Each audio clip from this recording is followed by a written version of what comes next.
கிறிஸ்து இயேசுவில் அன்பார்ந்த சகோதர சகோதரிகளே, மனிதர்களாகிய நாம் நம்முடைய வாழ்க்கையில் எப்பொழுதும் பிறரை சார்ந்தே வாழ்ந்து கொண்டிருக்கின்றோம்.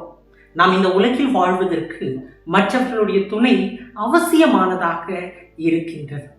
பிறர் துணை நமக்கு தேவை. அதனால்தான் வாழ்க்கையில் எல்லா நிலைகளும் நாம் யாரையாவது சார்ந்து அவர் துணையோடு வாழ்ந்து கொண்டிருக்கின்றோம். அது நம்முடைய பெற்றோர்களாக இருக்கலாம், கணவன் மனைவியாக இருக்கலாம், அல்லது சொந்த பந்தங்களாக இருக்கலாம், நண்பர்களாக இருக்கலாம், நம்முடைய முதலாளியாக இருக்கலாம். நாம் இவ்வாறாக பிற துணையோடு தான் இந்த உலகத்திலே வாழ வேண்டியதாக இருக்கின்றது. இன்று மனிதனுடைய துணையை மட்டுமல்லாது இறைவனுடைய துணையையும் நாடுகின்றான் என்பது நாம் ஒவ்வொருவருமே நன்கு அறிந்ததுதான். துணையாளராம் தூய ஆவியானவர் நமக்கு இருக்கின்றார். இறைமகன் இயேசு கிறிஸ்து தன்னுடைய உயிர்ப்பிற்கு பிறகு தன்னுடைய சீடர்களுக்கு ஒவ்வொரு முறையும் அவர் காட்சியளிக்கின்ற பொழுது 7 செய்திகளை தருகின்றார். 1 அமைதி, 2 தூய ஆவி, 3 ஆறுதல், 4 அன்பு, 5 மனமாற்றம், 6 நம்பிக்கை மற்றும் 7 சீடத்துவம். இயேசு கொடுத்த இந்த 7 செய்திகளில் தூய ஆவி என்னும் வாக்குறுதி இன்றைய நற்செய்தியினுடைய மையமாக அமைக்கின்றது. தூய ஆவி என்னும் துணையாளர் நம்முடைய வாழ்க்கையில் துணையாக்க வாழ்வின் ஒவ்வொரு நிலையிலும் வருவார் என்பதை இறைமைந்தன் இயேசு கிறிஸ்து நமக்கு எடுத்துரைக்கின்றார். இறைமகன் இயேசு கிறிஸ்துவின் பிறப்பு, பணிவாழ்வு, இறப்பு மற்றும் உயிர்ப்பு என அனைத்திலும் தூய ஆவியின் பிரசன்னம் மற்றும் துணை இருப்பதை நாம் பார்க்கின்றோம். இயேசுவினுடைய பிறப்பிலே தூய ஆவியானவர் இருக்கின்றார். இறைமகன் இயேசு கிறிஸ்து இந்த மண்ணுலகில் மனித ஊர் எடுப்பதற்கு அடிப்படையாக இருந்தது தூய ஆவியானவர் தான். வானதூதர் மரியாவுக்கு மங்கள வார்த்தை கூறிய போது இது எப்படி நிகழும், நான் கன்னி ஆயிற்றே என்று அன்னை மரியா வானதூதரிடம் கூறிய போது, தூய ஆவி உன் மீது வரும், உன்னத கடவுளின் வல்லமை மேல் நிழலிடும், ஆதலால் உம்மிடம் பிறக்க போகும் குழந்தை தூயது, அக்குழந்தை இறைமகன் எனப்படும். லூக்கா நற்செய்தி 1ஆம் அதிகாரம் 35வது வசனம். ஆக இயேசுவின் பிறப்புக்கு தூய ஆவியே காரணமாக இருக்கின்றார். இயேசுவினுடைய பணி வாழ்வினுடைய தொடக்கத்திற்கும் அடித்தளமாக இருப்பது இந்த தூய ஆவியானவர் தான். அதனால் தான் இயேசு திருமுழுக்கு பெற்ற பொழுது தூய ஆவியார் புறா வடிவில் தோன்றி அவர் மீது இறங்கி, என் அன்பார்ந்த மகன் நீயே, உன் பொருட்டு நான் பூரிப்படைகின்றேன் என்று வானத்திலிருந்து ஒரு குரல் ஒலித்ததையும் நாம் பார்க்கின்றோம்.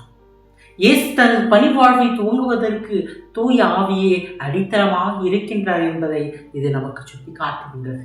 பணிவாழ்வின் தொடக்கத்தில் மட்டுமல்ல, பணிவாழ்வு முழுவதுமே தூய ஆவியினுடைய பிரசன்னம் நிறைந்திருந்தது. அதனால்தான் இயேசு பாலை நிலத்திற்கு தூய ஆவியால் அழைத்து செல்லப்பட்டார். லூக்கா நற்செய்தி 4ஆம் அதிகாரம் 1வது வசனம். இயேசு பணிவாழ்வின் தொடக்கத்தில் தொழுகை கூடத்தில் இறைவாக்கினர் எசையாவின் சுருளேட்டை எடுத்து வாசித்த போது, ஆண்டவருடைய ஆவியின் மேல் உள்ளது, ஏனெனில் அவர் எனக்கு அருட்பொழிவு செய்துள்ளார் என்று வாசித்ததை நாம் பார்க்கின்றோம். லூக்கா நற்செய்தி 4ஆம் அதிகாரம் 18வது வசனம்.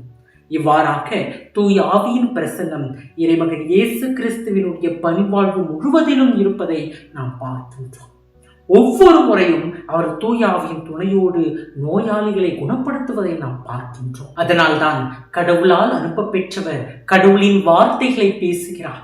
கடவுள் அவருக்கு ஆவிக்குரிய கொடைகளை அளவின்றி கொடுக்கின்றார் என வாசிக்கின்றோம். யோவான் நற்செய்தி 3ஆம் அதிகாரம் 34வது இறைவசனம். கடவுள் ஆவிக்குரிய கொடைகளை அவருக்கு வழங்கி இருக்கின்றார். அந்த ஆவியின் பிரசனம் அவரது வாழ்க்கை முழுவதும் நிறைந்து இருக்கின்றது. இயேசுவினுடைய பிறப்பு, பணி வாழ்வு மட்டுமல்லாது அவரது இறப்பிலும் தூய ஆவியின் பிரசனம் இருப்பதை பார்க்கின்றோம். இதைத்தான் எபிரேயருக்கு எழுதிய திருமுகத்திலே 9ஆம் அதிகாரம் 14ஆம் இறைவசனத்தில், ஆனால் கிறிஸ்துவின் இரத்தம் வாழும் கடவுளுக்கு நாம் வழிபாடு செய்யுமாறு சாவுக்கு அழைத்து செல்லும் செயல்களிலிருந்து நம் மனச்சான்றை எத்துணை மிகுதியாய் தூய்மைப்படுத்துகின்றது. ஏனெனில் என்றுமுள்ள தூய ஆவியினால் தம்மை தாமே கடவுளுக்கு மாசற்ற பலியாக கொடுத்தவர் அவரே என்று கூறப்பட்டிருக்கின்றது. இது தூய ஆவியினாலே அவர் தன்னை முழுவதுமாக சிலுவையில் ஒப்புக் கொடுத்தார் என்பதை நமக்கு எடுத்து காட்டுகின்றது.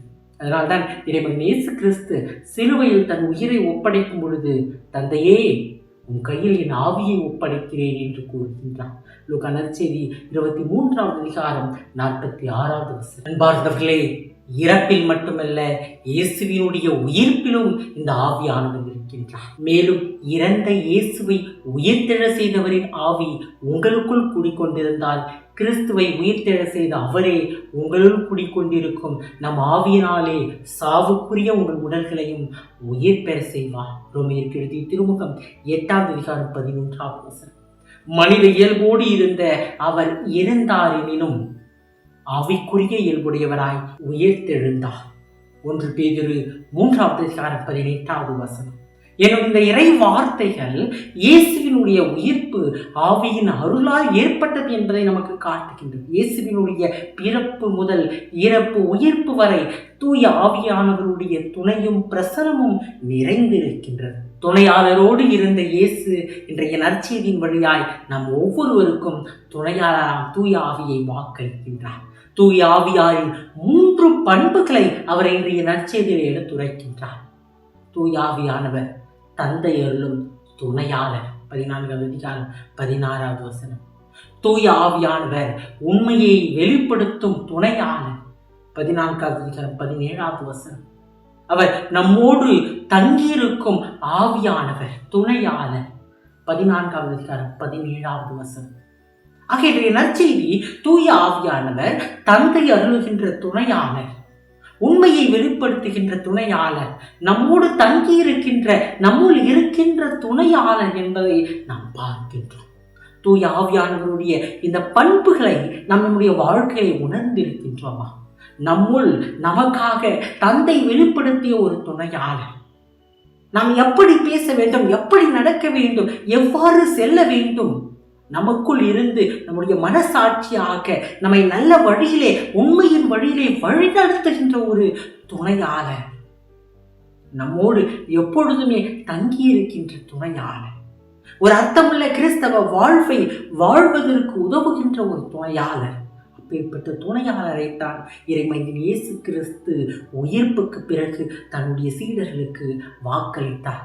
இன்றைக்கு அவர் நமக்கும் வாக்களித்து அதே ஆவியை நம்முடைய கிறிஸ்தவ வாழ்வில் நமக்காக தந்திருக்கின்றார். இன்றைக்கு அந்த தூய ஆவியானவரை, அந்த துணையாளரை நம்முடைய வாழ்க்கையிலே உணர்ந்து வாழ்ந்து கொண்டிருக்கின்றோமா என்பதை சற்று சிந்தித்து பார்ப்போம். அன்பார்ந்தவர்களே, இந்த துணையாளரிலும் தூய ஆவியை நம்முடைய வாழ்க்கையிலே நாம் எப்பொழுதும் பெற்றுக்கொள்ள நாம் இறை வேண்டலில் முழுமையாக ஈடுபட வேண்டும். இதைத்தான் இன்றைய முதல் வாசகத்திலே நாம் பார்க்கின்றோம். திருத்தூதர்களால் பேதுருவும் யோவானும் தூய ஆவியை பெறுவதற்காக அனுப்பப்பட்டு தங்களுடைய இறை வேண்டலின் வழியாக சமாரியருக்கு இந்த துணையாளரால் தூய ஆவியானவரை அவர்கள் பெற்றுத் தருவதை நாம் பார்க்கின்றோம்.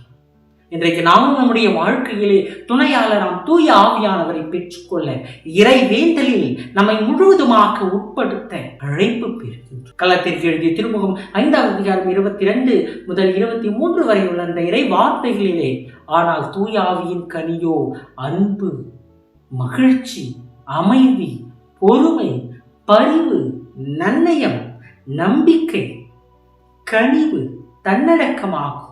2ஆம் வத்திக்கான் சங்க ஏடுகள் எங்கெல்லாம் இந்த உலகத்திலே நன்மை இருக்கின்றதோ, தூய ஆவியானவருடைய கனிகள் நிறைந்திருக்கின்றதோ, எங்கெல்லாம் அவை வெளிப்படுகின்றதோ அங்கெல்லாம் தூய ஆவியானவர் இருக்கின்றார் என்று குறிப்பிடுகின்றது. அவன் பார்த்தவர்களே, எங்கெல்லாம் நன்மைத்தனம் இருக்கின்றதோ, நல்லது பயக்கப்படுகின்றதோ அங்கெல்லாம் தூய ஆவியானவர் இருக்கின்றார்.